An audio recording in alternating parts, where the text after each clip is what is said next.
नमस्कार दोस्तों, UP PCS 2020 prelims का जो है आज पेपर था और पेपर जो है उसका हम यहाँ पे एनालिसिस लेके आए हैं, उसका सॉल्यूशन लेके आए हैं। अभी हमने लाइव सेशन बनाया था, थोड़ा सा नेटवर्क की स्पीड गड़बड़ होने की वजह से हमें ये दोबारा बनाना पड़ रहा है। उसमें थोड़ा सा कुछ व्यूअर्स द्वारा बोला गया कि सर ये सही नहीं है, इसीलिए दोबारा से हम बना रहे हैं। तो इसके लिए खेद है। चलिए आगे बढ़ते हैं। और दोस्तों यहाँ पे जैसा हमने ये देखा, हमारे जो करंट अफेयर्स के सेशंस होते हैं उसमें से बहुत सारे क्वेश्चंस यहाँ पे पूछे गए हैं।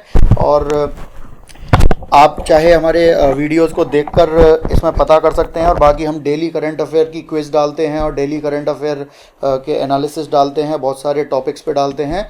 तो आप चाहें तो हमारे वीडियोस को देख सकते हैं। चलिए आगे बढ़ते हैं। आगे बढ़ने से पहले जो भी लोग हमारे चैनल पे नए हैं, फटाफट से हमारे चैनल कंपटीशन टाइम्स को सब्सक्राइब कीजिए दोस्तों। और मैं कपिल मित्तल आप लोगों का स्वागत करता हूं। और मैं यहाँ पे सेशंस लेता हूं आपके करंट अफेयर्स के और जीएस के लिए बहुत सारे महत्वपूर्ण वीडियोस डालता हूं। और हम जो है यहाँ पे अगले कुछ दिन में जो है यहाँ पे यूपीएससी और यूपी पीसीएस दोनों को टारगेट करने के लिए अगले वर्ष के एग्ज़ाम के लिए हम यहाँ पे कुछ नए वीडियोस और कोर्स चालू कर रहे हैं, जो कि यूट्यूब पे चालू होगा और वो पूरा फ्री ऑफ कॉस्ट होगा। तो इसीलिए दोस्तों यहाँ पे जो भी नए हैं फटाफट से हमारे चैनल को सब्सक्राइब कर दीजिए और बेल आइकन को जो है क्लिक कर दीजिए, जिससे ऐसे सभी वीडियोज़ के नोटिफिकेशंस आपको लगातार मिलते रहें। चलिए आगे बढ़ते हैं। तो दोस्तों यहाँ पे पहला क्वेश्चन है, राष्ट्रीय स्वच्छ वायु कार्यक्रम केंद्र सरकार द्वारा किस वर्ष में लागू किया गया? तो ये 2019 में लागू किया गया। निम्नलिखित में से किस वंश के शासकों को पुराणों में श्री पर्वती कहा गया है? तो ये इक्ष्वाकु वंश के जो शासक हैं। अगला है, निम्नलिखित समितियों में किसके मात्र पोषक तत्वों की आवश्यकता के आधार पर गरीबी रेखा का निर्धारण किया गया? तो ये वाई के अलग कमेटी।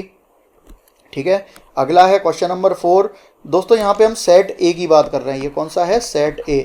ठीक है। तो आप सेट बी, सेट सी और इनके जो है डी, इनके हम अलग बना देंगे, तो आप उनसे भी मैच कर सकते हो। मौर्य काल में एग्रोनोमी अधिकारी निम्नलिखित में से किस क्षेत्र से संबंधित है? ये राजस्व प्रबंधन से संबंधित हैं और राजस्व प्रबंधन। अगला है, निम्नलिखित सूचकांकों में कौन सा मानव विकास सूचकांक की गणना में सम्मिलित नहीं किया जाता? तो दोस्तों यहाँ पे जहाँ भी नहीं आ जाए उसको जल्दी से मार्क कर लिया करिए। तो यहाँ पे जीवन प्रत्याशा, शिक्षा, प्रति व्यक्ति आय तीनों शामिल होते हैं। सामाजिक असमानता यहाँ पे नहीं होती है। अगला है, सूची 1 और सूची 2 को सुमेलित कीजिए और यहाँ पे सही कूट बताइए। तो यहाँ पे ए है मत्स्य, तो मत्स्य का विराटनगर, कुरु जो है ये इंद्रप्रस्थ, सूरसेन मथुरा और अस्मक जो है ये पोतन। तो इसके हिसाब से जो है आपका ये ऑप्शन सी हो जाएगा। अगला क्वेश्चन 7। तो गरीबी की संस्कृति का विचार जो है प्रस्तुत किया गया ये ऑस्कर लुई द्वारा। और अगला है, नीचे 2 कथन दिए गए हैं, असर्शन रीजनिंग का है, हमें चोलों के विषय में उनके पूर्ववर्ती राजवंशों की अपेक्षा अधिक जानकारी है। बिल्कुल सही है।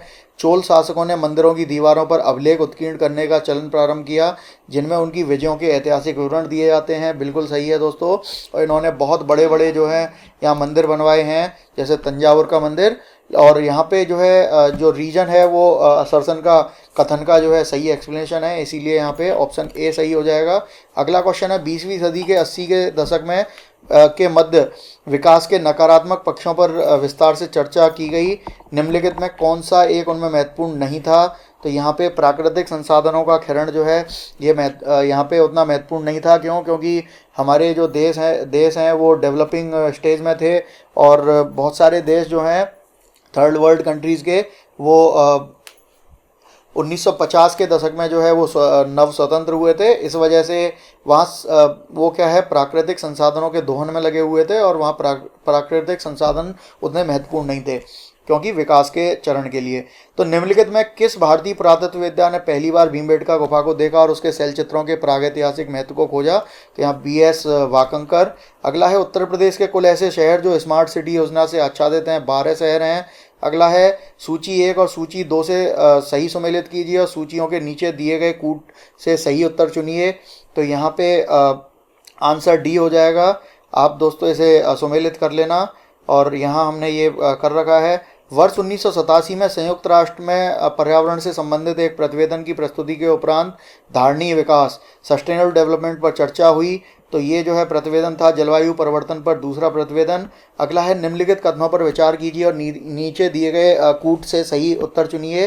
तो यहाँ पे मुल्तान के सूर्य मंदिर का उल्लेख हिंसांग, आबूज ईद, अल मसूदी और अल बरूनी ने किया था, और सामपुर यात्रोत्सव सूर्य पूजा से संबंधित था। तो यहाँ पे ये ऑप्शन सी सही है।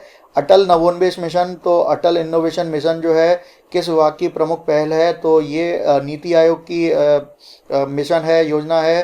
भारत सरकार द्वारा 1919 में ILO के वाशिंगटन सम्मेलन में मजदूरों का प्रतिनिधि के रूप में निम्नलिखित में किसे भेजा गया? तो इसका आंसर जो है NM जोशी है। वर्ष 1962 में प्रकाशित पुस्तक साइलेंट स्प्रिंग, जिससे विश्व के पर्यावरणीय आंदोलन को गति मिली, के लेखक जो हैं यहाँ पे रेचल कार्सन। अगला है एक्स लॉ शपेल। 1748 की संधि के संदर्भ में निम्नलिखित कथनों में कौन सा सही है? तो यहाँ प्रथम कर्नाटक युद्ध की समाप्ति और अंग्रेजों को मद्रास पुनः प्राप्त हुआ, ये दोनों सही हैं, इसीलिए ऑप्शन सी हो जाएगा। फिर अगला है इंटीग्रेटेड चाइल्ड डेवलपमेंट स्कीम जो है, समन्वित बाल विकास परियोजना, कौन सा यहाँ पे निम्नलिखित में से सम्मिलित नहीं है? तो दोस्तों यहाँ पे पूरक पोषण है, टीकाकरण, पोषण और स्वास्थ्य शिक्षा, ये सब यहाँ पे सम्मिलित है। परिवार नियोजन इसमें सम्मिलित नहीं है, ठीक है। और यहाँ पे सूची 1 और सूची 2 इनको सुमेलित करना है। और तो दोस्तों यहाँ पे भारतीय शस्त्र अधिनियम 1878 में, शाही पद अधिनियम 1876 और भारतीय उच्च न्यायालय अधिनियम जो है ये 1861 और भारतीय विवाह विच्छेद अधिनियम 1869 में आया। तो इनका सही मिलान करेंगे तो ऑप्शन डी हो जाएगा। सूची 1 और सूची 2 इनको मिलाना है। सिंधु घाटी सभ्यता जो है नगरी सभ्यता थी, उत्तर वैदिक समाज जो है ये कृषक ही है, और ऋग्वैदिक समाज जो है चारागाह, मध्य काल जो है ये जमींदारी। तो यहाँ पे ऑप्शन डी सही हो जाता है। सिक्किम का भारत में विलय किसने किया? ये लॉर्ड डलहौजी। और उत्तर प्रदेश के कानपुर और लखनऊ नगर जो हैं किस भारतीय जनगणना के वर्ष में 10 लाखी नगर बने थे? तो ये जो है यहाँ पे 1971 और 81, तो ऑप्शन सी सही हो जाएगा। निम्नलिखित नेताओं में कौन द्वितीय गोलमेज सम्मेलन में भाग नहीं लिया था? तो यहाँ पे डॉक्टर राजेंद्र प्रसाद ने भाग नहीं लिया था। वहीं बात करें अगले क्वेश्चन की, तो सूची 1 सूची 2 इनका सही मिलान करना है। जजमानी उत्तर भारत में है, बाराबलूट महाराष्ट्र, मिरासी तमिलनाडु, अडाडे जो है कर्नाटक। तो आंसर जो है डी हो जाएगा। अगला क्वेश्चन है सूची 1 को सूची 2 से सम्मिलित कीजिए। सूचियों के नीचे सही कूट का बताइए। The story of my deportation, ये Lala Lajpat Rai. Gita Rahasya Bal Gangadhar Tilak. A nation in making Surendranath Banerjee. और इंडिया विंस फ्रीडम, तो इंडिया विंस फ्रीडम जो है ये मौलाना अबुल कलाम आज़ाद।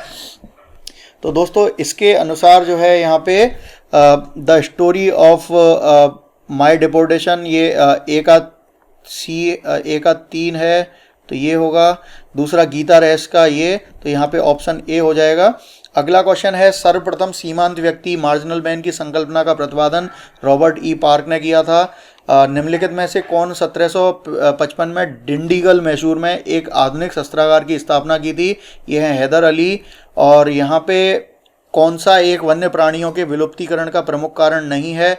दोस्तों ये थोड़ा डिप्लोमेटिक क्वेश्चन है। यहाँ पे प्राकृतिक आवास का नष्ट होना ये सही है, वन्य प्राणियों का अवैध वाणिज्यिक व्यापार, जनसंख्या की तीव्र वृद्धि।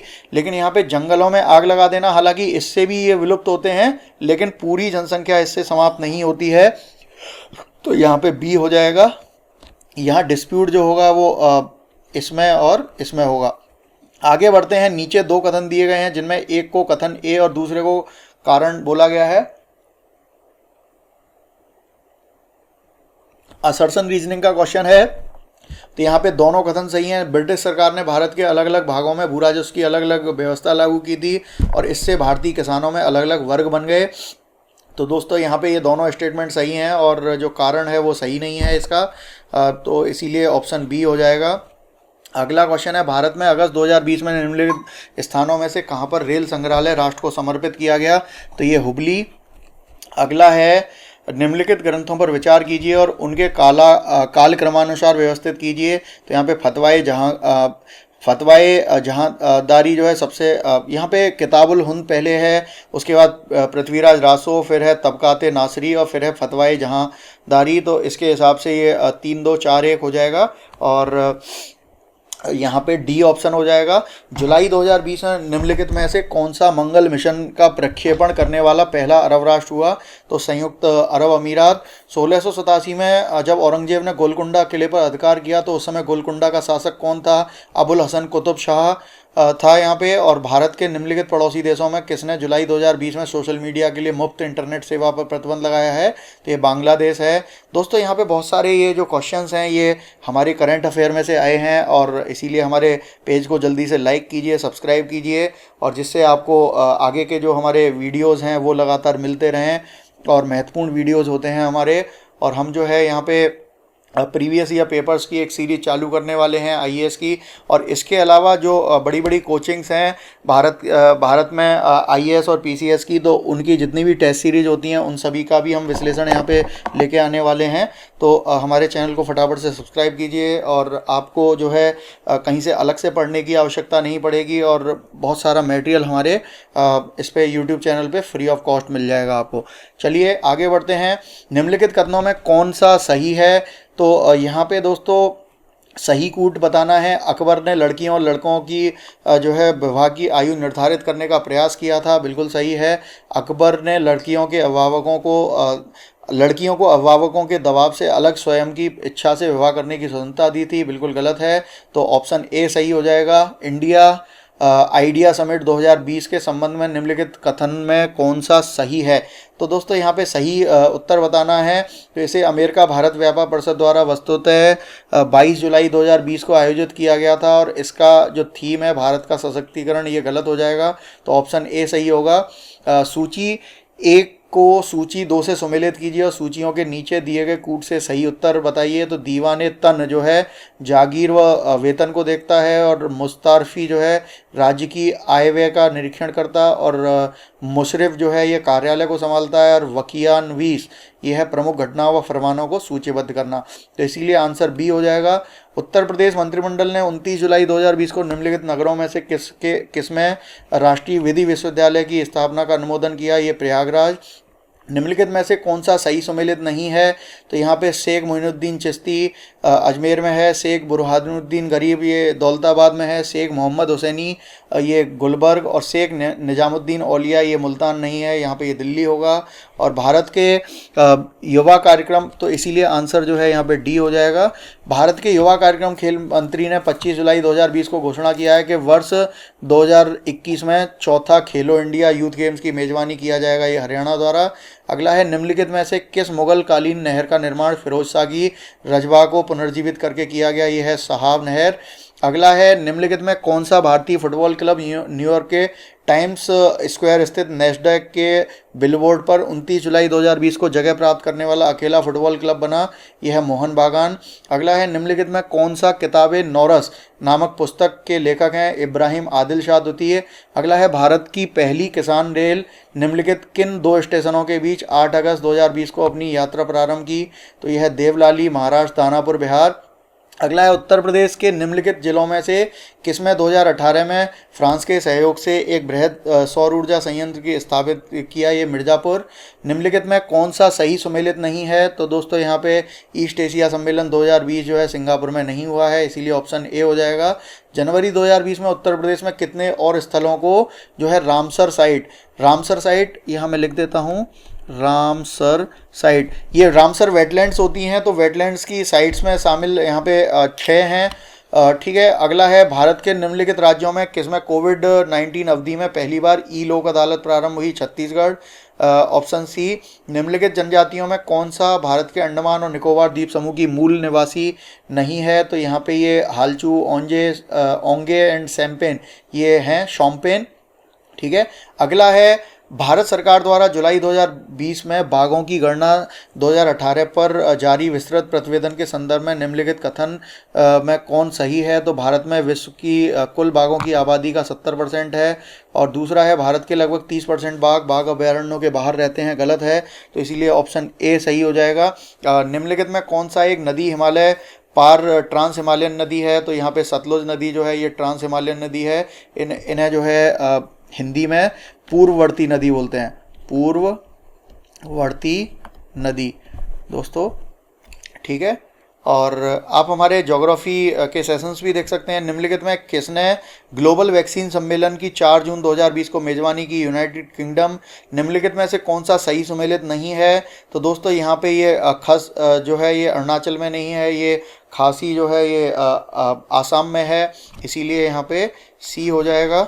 अगला है रक्षा मंत्रालय भारत सरकार द्वारा अगस्त 2020 में प्रारंभ किया गया सार्थक निम्नलिखित में से किससे संबंधित है? ये अपतटीय गश्ती जहाज है, ऑफशोर पेट्रोलिंग वेसल है।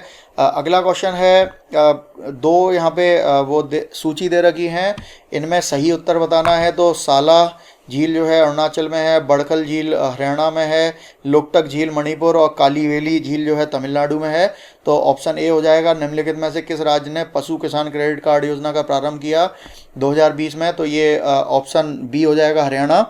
अगला क्वेश्चन है रीजनिंग असर्शन का, और यहाँ पे जो है कथन और कारण। तो यहाँ पे अहमदाबाद भारत में सूती वस्त्र उद्योग का सबसे बड़ा केंद्र है, ये गलत है, इसीलिए आंसर डी हो जाएगा।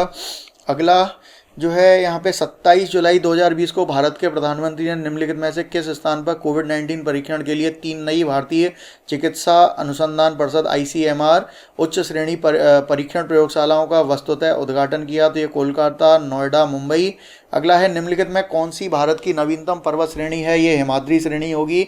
दोस्तों ये सबसे ऊंची जो श्रेणी होगी वो सबसे अभी भी ऊपर उठ रही है, तो इसीलिए ये हो जाएगी। अगला है उत्तर प्रदेश के निम्नलिखित में से किस हवाई अड्डे को भारत के केंद्रीय मंत्रिमंडल ने 24 जून 2020 को अंतर्राष्ट्रीय दर्जा स्वीकृत किया है? कुशीनगर हवाई अड्डा है। फिर अगला क्वेश्चन है दो सूचियां दे रखी हैं, इनका सम्मेलन करना है। तो इंद्रावती जो है ये छत्तीसगढ़ में है, यहाँ राष्ट्रीय उद्यान मोल्लेम जो है गोवा में है, कलेसर हरियाणा, बेतवा झारखंड। तो इसीलिए ऑप्शन ए हो जाएगा। Question number 63। तो 63 में यहाँ पे किस देश को वर्ष 2021-22 के लिए जो है यहाँ पे संयुक्त राष्ट्र सुरक्षा परिषद के अस्थायी सदस्य के रूप में जून में नहीं चुना गया? तो दोस्तों यहाँ पे कनाडा को नहीं चुना गया है, और यहाँ पे भारत को भी चुना गया है, तो भारत इसमें नहीं लिखा हुआ है, अलग से लिख सकते हैं, ऑप्शन डी हो जाएगा। Question number 64। तो निम्नलिखित में से कौन सा सही सम्मिलित नहीं है? तो यहाँ पे तांबा चित्रदुर्ग नहीं होगा, और मैंगनीज जो है भीलवाड़ा नहीं होगा, इसीलिए पहला और तीसरा गलत हो जाएंगे, और सही सम्मिलित नहीं, तो ये हमारे ये गलत हैं, और ठीक है, इसीलिए ऑप्शन सी हो जाएगा। अगला है 65। तो 29 जुलाई 2020 को भारत के केंद्रीय मंत्रिमंडल द्वारा स्वीकृत नई राष्ट्रीय शिक्षा नीति के संबंध में निम्नलिखित कथनों पर विचार कीजिए। तो यहाँ पे पहला स्टेटमेंट जो है डॉक्टर के कस्तूरीरंगन की अध्यक्षता वाली समिति द्वारा ये तैयार किया गया, सही है। और दूसरा ये जो है 38 वर्ष से लागू पिछली शिक्षा नीति को बदल देगी, ये गलत है, तो ऑप्शन ए सही हो जाएगा। तो दोस्तों यहाँ पे इस वीडियो में इतना ही, और अगले वीडियो में हम जो है बचे क्वेश्चनों को लेके आएंगे। और दोस्तों जिन लोगों ने अभी तक हमारे चैनल को सब्सक्राइब नहीं किया है, फटाफट से हमारे चैनल को सब्सक्राइब कर दीजिए, जिससे आपको अगले वीडियोज़ के हमारे जो नोटिफिकेशन हैं बराबर मिलते रहें। हम यहाँ पे CSET का भी सॉल्यूशन लेके आने वाले हैं, पेपर 2 का भी, तो इसीलिए हमारे चैनल को सब्सक्राइब कीजिए, और आपको जो है महत्वपूर्ण वीडियोज़ के जो नोटिफिकेशन हैं लगातार मिलते रहें। ठीक है, जय हिंद, जय भारत।